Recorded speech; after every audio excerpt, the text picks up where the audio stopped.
This Palantir guy sure is a little strange.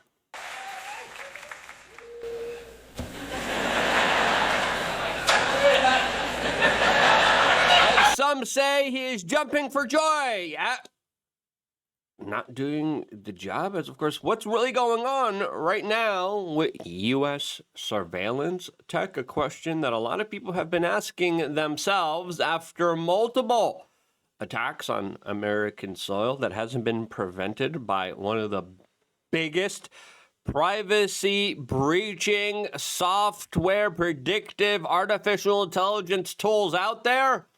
What in the world's going on here is some people are predicting AI manipulating and brainwashing humans, triggering human-machine wars.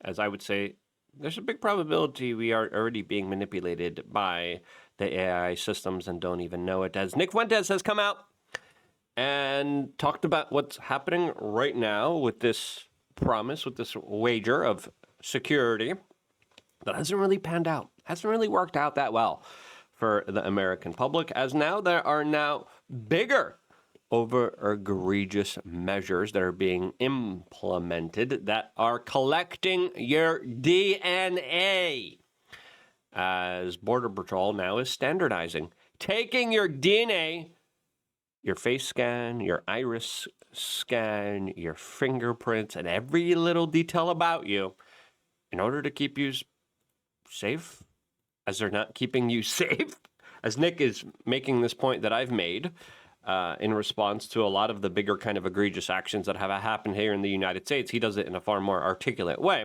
that we're going to be playing in this particular video, as well as talking about the kind of AI debate, as some people are warning that the billionaires are building bunkers because of the upheaval that AI will create, as AI data centers are definitely doing a number on the American consumer and the average payer of the electricity bill.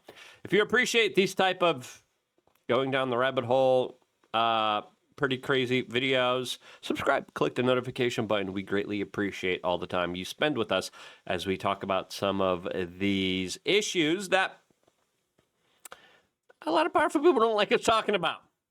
Now, Palantir has been getting a lot of government contracts. They've been advertising, as a lot of people are saying, what are they advertising for exactly? As right now we have an ongoing active manhunt for an assassin that went after what many people believe to be a Republican because of their political beliefs. Now, we're still finding out the motive. We're still finding out who actually did this. We don't know so far, but with images like this, the trust and faith in the authorities definitely isn't at an all-time high, as Bruce Wayne Burner writes, this how dudes help you look for ish after they stole it. Yeah, as let's be honest, trust and faith in our FBI is at an all-time low, as of course they lie through their face about Epstein. We still have many unanswered questions about Thomas Crooks, and there's a lot of circumstantial kind of details surrounding the J6 story that still don't kind of add up, as very few bad actors in the intelligentsia state are ever held accountable, if ever, for their egregious illegal actions against the American citizenry. Meanwhile, if you tweet something, even if only 20 people see it, you'll go to jail in places like the United Kingdom, which makes you wonder, what in the world's really going on here? As of course we were told, and I made this point before, after 2001, give up your civil liberties, give up your privacy, and we'll keep you safe and make sure nothing like this ever happens again. And after event, and more egregious violations against your civil liberties, you kind of got to start asking the questions, what the hell's going on here? And I think Nick talks about this point that I've been making for a while now, in a far more type of articulate and intelligent way that really drives the point home in a really pointed conversation. What happened to Palantir? So what is Palantir supposed to be for? This is the definition, by the way, of anarcho-tyranny. If you're right-wing on the internet, you have a confidential informant assigned to you, practically. Yeah, and we know that. There was undercover agents literally working at InfoWars. There was the government tracking, databasing, watching everything. The FBI was breaking down the doors of individuals like James O'Keefe, of other Trump lawyers, of Roger Stone, and investigating every little aspect of their personal lives, right? And people are starting to wonder and starting to kind of question, what the hell are you guys doing? Why are you conducting and doing all this crazy, wild stuff that clearly is highlighting how, yeah, you guys are watching the right-wingers a lot, but are you actually stopping real kind of legitimate terrorism? As of course, the FBI literally sent agents to parent-teacher school conferences. They designated Catholic organizations as dangerous groups to look out for, which is ridiculous. Before playing the rest of this clip here, just really quickly and shortly, check out thebestpoliticalshorts.com. A lot of people are saying Bitcoin is down, altcoins are down, meme coins are down, gold is down, stocks are down. How do you make money? Social currency. You get to know your neighbor. You start to become self-reliant. Maybe you get chickens. Maybe you grow a little vegetable garden. I don't know what it is, but listen, I think it's fair to say being self-sufficient and personally responsible for yourself is of key utmost importance. And one of the currencies that I've been telling people about that is the most important for your health, for your longevity, for your overall personal well-being is social currency. And that's why I have made thebestpoliticalshorts.com, because what better way to go to your work holiday party than with one of these bombastic Christmas sweaters that are going to make people laugh, that are going to have perfect conversation starters. BuzzFeed, by the way, destroyed our t-shirt store because of this particular design. Get it right now. This is a sweater, by the way. We got really good costs, really good prices. The shirt that I'm wearing right now says, I got 99 problems, but inflation makes it 199. Also available on the bestpoliticalshirts.com. And to find it, all you have to do is type in inflation, and then you'll be able to find it and make it available only for $31. And then, of course, we have a lot of other shirts regarding inflation, like this one. I identify as hyperinflation. This one's pretty great. Inflation is theft. That's right. So is taxation, and the government just printing money out of thin air is ruining everything. But one of the things that will always pass the test of time is your ability to have a cohesive friendship group of people that think the same way you do. What better way to find them than by wearing a t-shirt? People will come up to you and announce themselves like, hey, that's a great t-shirt. Hey, you think like me? Hey, what's your name? People have found spouses. Listen, the older ladies love these shirts. They're a perfect excuse to walk up to the young man that they've been afraid to talk to and to engage in conversation. This is a great way to get active and engaged, and I can't recommend it enough. Once you start doing it and speaking your truth and being the truest version of yourself, man, life starts to open up for you, and I can't recommend it enough. Thebestpoliticalshorts.com. Now let's get back to this Nick clip here, because he's right. Listen, there's probably still elements of the intel agencies, even though they're under Trump's control, that are still actively watching, monitoring every little single thing that all of us on the alternative independent media sphere do, because if we mess up, boom, we got a perfect way to exploit them, one. Two, put them in jail if we can't exploit them. If we can't come to them and be like, okay, we got this dirt on you, you're going to now tell us how great this one ally is. You're going to do that, right? Oh, you're not? Jail right away. And then some people are bought. Like, first they go and like, hey, we got money. You want to promote this? Promote this. And then it's like, oh, we caught you doing this. You're going to do this for us, right? Most people just do. And then the third part is, yeah, you said no, twice, jail, automatically. Let's just imprison you. If you're right-wing on the internet and you post something bad about Jews or Israel, you're getting a visit. You're on the Palantir database. They've got your health records, they have your birth certificate, they have your social security card, they have your student loan information, they have got a dossier, they know everything about you. And I'm not even making that up, by the way. He's not. It's true. Especially now with the FBI saying we're launching task force, especially now with European governments, Australian government saying this is a big fight. If you know, and if you're anti-Semitic, now listen. Granted, there are some like bigots and hateful people that do hate people, right? But there's like racists and bigots in a lot of different communities. There's a lot of black people that hate a lot of white people. Do we have special designations and like investigations and criminal charges for them and upping of charges for that? Usually not, right? But the waters get muddied when it's like, okay, I have a foreign policy critique of this said policy by this government and this government official. And a lot of the times this term gets used and abused. Say, oh, you just hate all of them. And I'm like, no. I mean, we just want to talk. Oh, yeah. And then it creates a big stir and buzz and why people are kind of automatically being like, whoa, you're saying I can't criticize this? I want to criticize it more then. That's how the mind of this kind of internet conversation works and devolves to. And it's pretty regressive to say the least. I talked to somebody recently from Europe who came into the United States. He said he was detained by DHS. They knew literally everything about him. Yep, true.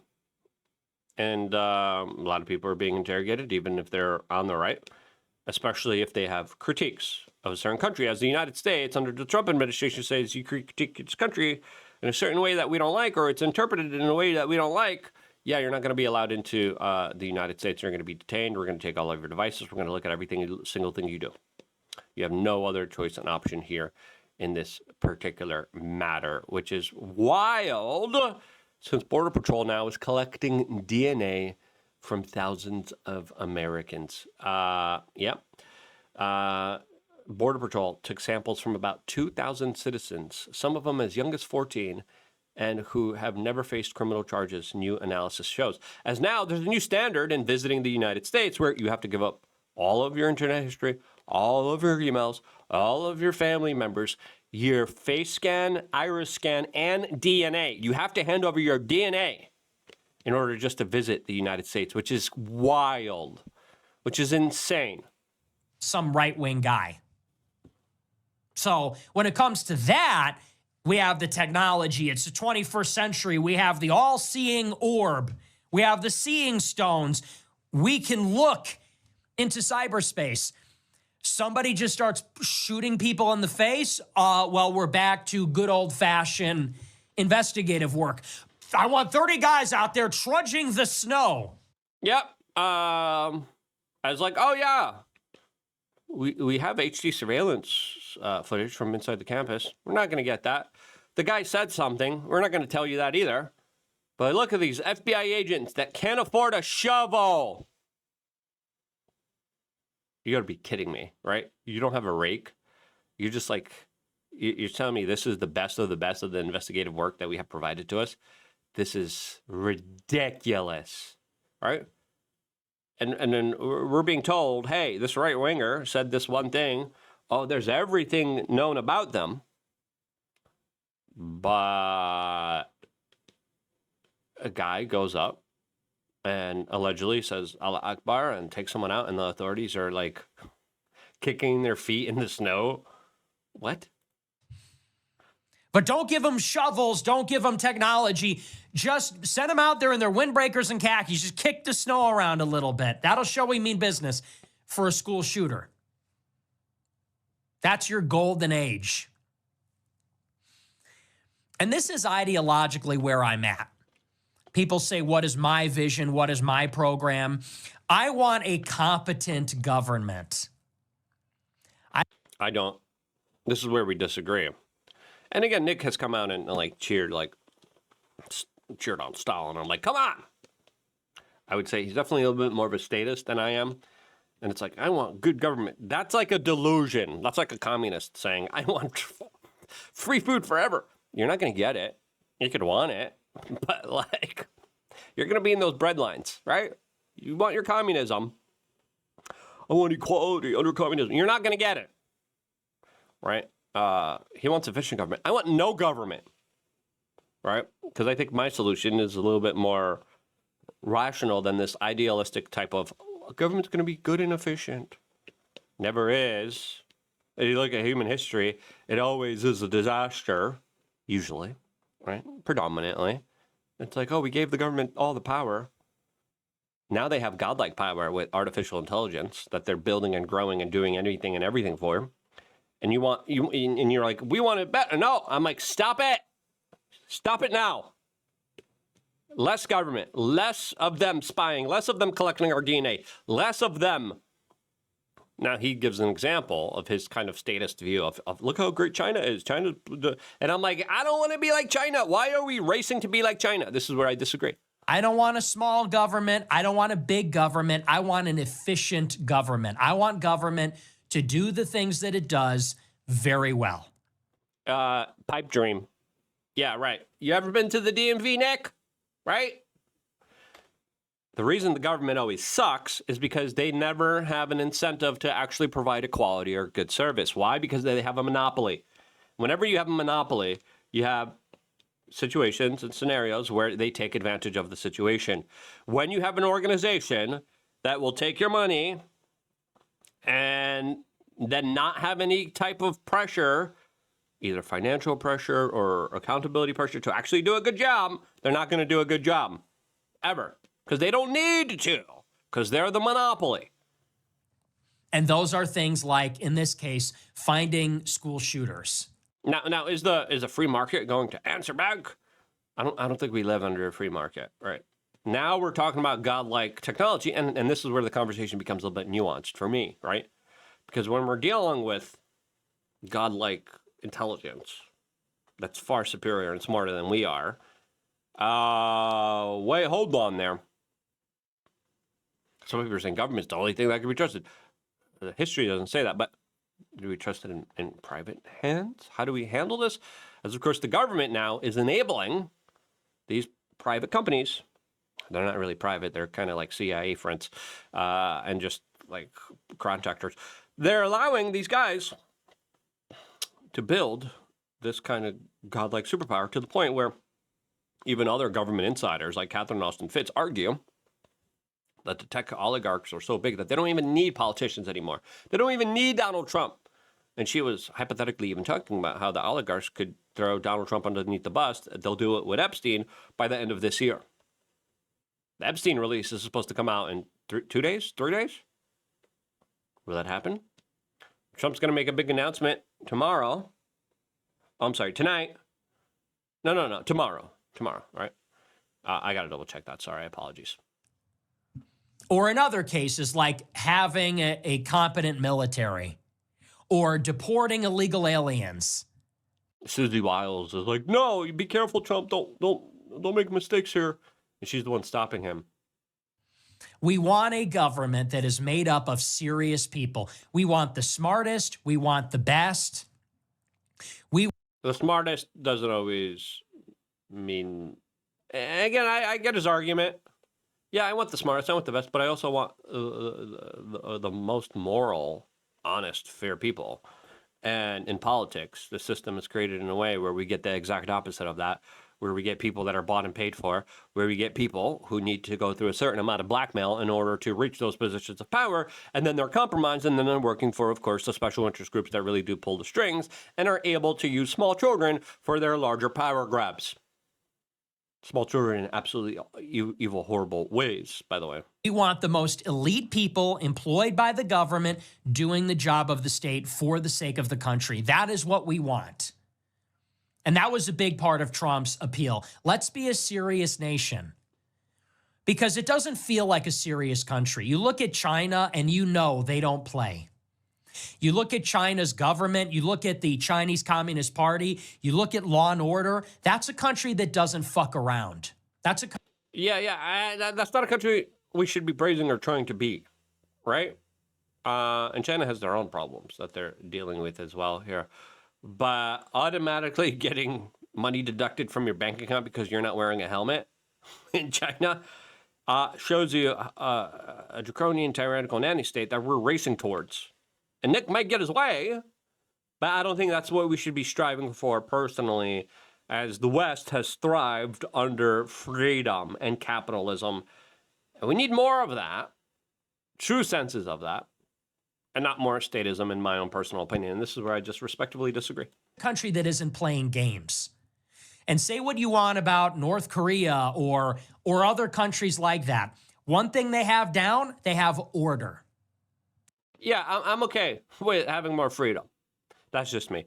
I never got to. I never got a chance to talk about the British man, more of the DNA stuff, the billionaire bunker stuff, AI data center. I know Bernie Sanders is doing something. I'm probably going to do another video about this on the main channel. This is our backup channel. Thank you so much for subscribing on the backup channel. Thank you so much for buying a t-shirt and supporting independent media. I'm going to be here for you guys doing that, and this is why I love you guys. Stay tuned for more, all here exclusively on youtube.com/LukeRadowski76. I know that's a weird name, but thank you guys so much for subscribing and being a part of this new channel that's kicking some major butt.